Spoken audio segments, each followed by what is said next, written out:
मैं doctor Ravindra Kumar Goyal, SMS से retired professor of anaesthesiology.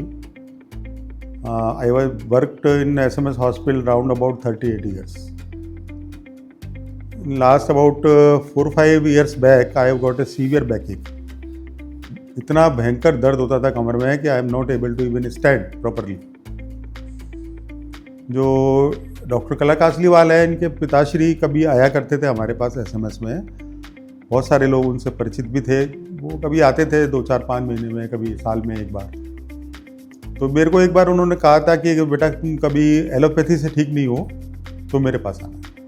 Veggie का भी बहुत नाम सुना हुआ था और उनकी पुत्री हैं डॉक्टर कला कासलीवाल, उनका भी बहुत नाम सुना हुआ था. तो मैं उनके पास एक दिन गया जब मेरे दर्द में आराम नहीं हुआ. मैंने SMS में सारी ब्रांचेज, क्योंकि मैं तो वहीं का प्रोडक्ट था, वहीं जॉब करता था और एज ए एनेस्थेटिस्ट मेरे को सारे टाइप के सर्जन्स जानते थे अच्छे से.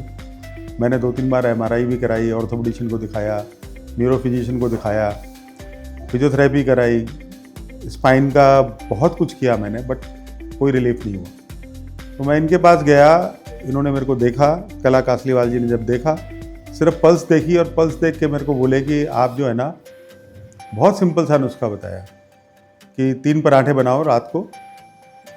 आटे में नमक, हल्दी, जीरा और अजवाइन, ये चारों चीज़ें 2-2 चुटकी डालो, उसका आटा बनाओ. 2 पराठे रात को खाने, सब्जी तुम्हारी पसंद की, और 1 पराठा सवेरे खाना है बासी, और वो भी आपको मिर्च के टपोरों के साथ. और ये नुस्खा बता के बोले कि अब आप जो है ना 15 दिन बाद आना.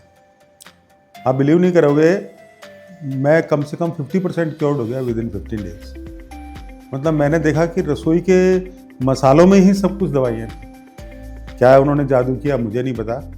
15 दिन बाद दोबारा बुलाया, तब मेरा उन्होंने प्राणोपचार किया.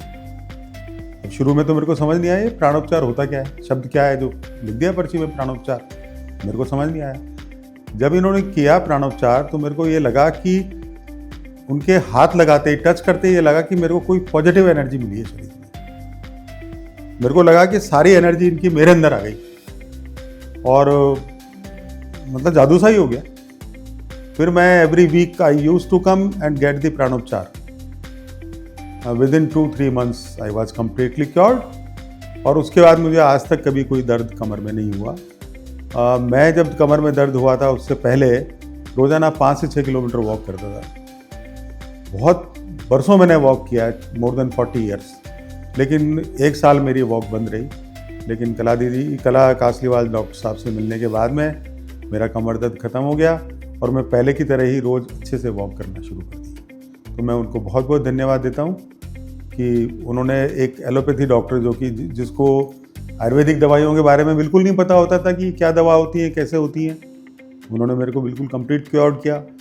फिर क्योंकि मैं डॉक्टर था तो मुझे लगा कि मेरे को देखना चाहिए आयुर्वेद में है क्या. तो मैंने देखा कि जहाँ इनकी दवाइयाँ बनती हैं वहाँ सारे मंत्रोपचार होते हैं, सारी जड़ी बूटियाँ वहाँ रखी होती हैं, लोग बैठ के मंत्रोपचार करते रहते हैं, तब वो दवाइयाँ बनती रहती हैं. तो उनकी शुद्धता के बारे में तो आप सोच ही नहीं सकते कितनी शुद्ध होंगी. और सारी बिल्कुल हाथ से, जो खरल से पीसनी है खरल से पीसती है, जो हाथ से पीसनी है वो हाथ से होती है. जो जड़ी बूटियाँ इनको मंगवानी होती है वो सारी ओरिजिनल आती हैं. और उनको कितने दिन धूप में सुखाना है, कितनी नमी में रखना है, या कितने गर्मी में रखना है कि धूप में रखना है, क्या छानना है, कैसे कूटना है, मैंने सारी प्रयोग, वो जहाँ दवाइयाँ बनती है वो सारा देखा मैंने. फिर चूँकि मैं रिटायर होने वाला था, रिटायर्ड हो गया, तो मुझे लगा कि मुझे भी जाना चाहिए, कुछ इस पैथी को सीखना चाहिए. तो उसके बाद से, क्योंकि मैंने कभी प्रैक्टिस नहीं की, कभी मरीज़ की प्रैक्टिस नहीं की, कभी किसी हॉस्पिटल में नहीं गया ऑपरेशन कराने और ये करने, तो मैं इनके साथ थोड़ा जुड़ा. और शुरू में बड़ी दिक्कत आने लगी, अभी भी आती है थोड़ी थोड़ी, तो क्योंकि हिंदी के शब्द समझना बहुत मुश्किल है मेरे लिए, तो मेरी ब्रांच नहीं थी. लेकिन धन्यवाद डॉक्टर कला कासलीवाल का, उन्होंने मेरे को बहुत अच्छे से समझाया और हम तो 1-2 घंटे बैठ के पढ़ाई भी करते रहे, जिससे कि मुझे कुछ कुछ समझ में आने लगा. और जो ये दवाइयाँ देती है ना, वाह गजब, चमत्कार ही है. इतना बढ़िया चमत्कार. जैसे वो उनके पास पाउडर होता है एक पेट पे मलने के लिए. मेरे को लगा यार ये पाउडर मलने से क्या होगा, पेट पे पाउडर मलने से क्या होगा, कमर दर्द पेट पे पाउडर मलने से कैसे जाएगा, समझ नहीं आया मेरे को. दिया उन्होंने, मैंने कहा चलो भाई, अपने तो ये मान के गए थे कि लेमन बन के अपना इलाज कराओ। अगर तुम अपने आप को डॉक्टर समझ के इलाज कराओगे तो तुम कभी ठीक नहीं हो सकते। हमेशा ये सोच के जाओ कि मैं लेमैन हूँ, मुझे कुछ नहीं आता, जो डॉक्टर साहब ने कहा है वही करना है, तभी आप ठीक हो सकते हो। जब तक आपके अंदर से श्रद्धा भाव नहीं हो, जब तक आपको उनके ऊपर ट्रस्ट नहीं हो, जब तक आप ठीक नहीं हो सकते। तो मैं वो पेट पे पाउडर मलता था, उन्होंने कहा खाना खाने से 15 मिनट पहले 5 मिनट तक आपको एक क्लॉक में करना है, या तो क्लॉकवाइज या एंटी क्लॉकवाइज। मैं दोनों टाइम करता था। सर्दी में थोड़ी दिक्कत आती थी, भी कपड़े उतारो, फिर पेट के कपड़े ऊपर करो, फिर करो, बट बहुत अच्छा लगा। बाद में पता लगा ये तो पाउडर इनके पास तो कई तरह के हैं। मैं तो एक ही तरह का समझता था कि ये सफ़ेद सब एक से ही हैं। बाद में पता लगा कि ये पता नहीं कौन कौन सी बीमारी के लिए कौन कौन सा पाउडर कैसे कैसे बनाते हैं। वाह गजब। तो मैं अब अल्टीमेटली ये कहना चाहूँगा कि मुझे तो बहुत फ़ायदा हुआ, और इन्होंने कभी भी ये नहीं कहा कि आप एलोपैथी दवा मत लो, साथ में आपको लेनी है लो। मेरी तो सब दवा बंद हो गई 3 महीने बाद, तो मैं तो कोई दवाई लेता नहीं था। इनकी दवा दी हुई, और वो जो नुस्खा था पराठे वाला, मैं तो आज भी उसको करता हूँ। मतलब 2 महीने कर लेता हूँ, फिर 1 महीने छोड़ देता हूँ, फिर 2 महीने कर लेता हूँ, फिर एक, और मैं तो फिट रहता हूँ, दौड़ता भागता उछलता कूदता चढ़ता सीढ़ियाँ। मैं बहुत बहुत धन्यवाद अर्पित करता हूँ डॉक्टर कला कासलीवाल को, जिन्होंने एक एलोपैथिक डॉक्टर की इतनी बड़ी प्रॉब्लम, इतनी great problem, बैकएक is a very great problem, जिसको होती है वही समझ सकता है कि आप खड़े नहीं हो पा रहे हो, सवेरे बिस्तर से उठते हो तो आप चल नहीं पा रहे हो, आपकी पूरी बॉडी स्टिफ है, पैरों में इतनी झंझनाहट होने लगती थी कि बस पूछो मत कि अब गिरे, बैठे रहे 5 मिनट बैठ गए तो खड़े नहीं हो सकते, खड़े हो तो बैठने पे दर्द, बाप रे, रात भर नींद नहीं आना।